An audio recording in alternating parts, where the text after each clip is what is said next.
ট্রেনে সফর করার সময় আমরা ট্রেনে যেতে যেতে রাস্তার দুধারে যে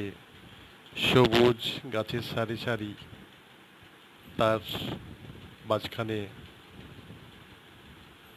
যে বাড়ি থাকে এবং সবুজের কারণে সে বাড়িগুলোর কিন্তু দৃষ্টিনন্দন হয়ে যায়। বন্ধুরা, আমরা যখন ট্রেনে সফর করি এবং ট্রেনে কোথাও যাই,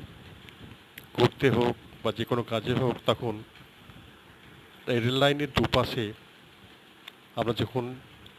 জানালায় উঁকি মেরে দেখি, তখন চারিদিকে শুধু গাছ আর গাছ, সবুজে ভরা গাছ, আর গাছের মাঝখানে বাড়ি। এবং যখন আবার ফাঁকা মাঠে চলে যাই, তখন চারদিকে খালি সবুজ আর সবুজ, মন ভরে যায়, চোখ জুড়িয়ে যায় এই দৃশ্য দেখে। এবং মনের মধ্যে একটা অন্য অনুভূতি আসে, আলাদা একটা আনন্দ আসে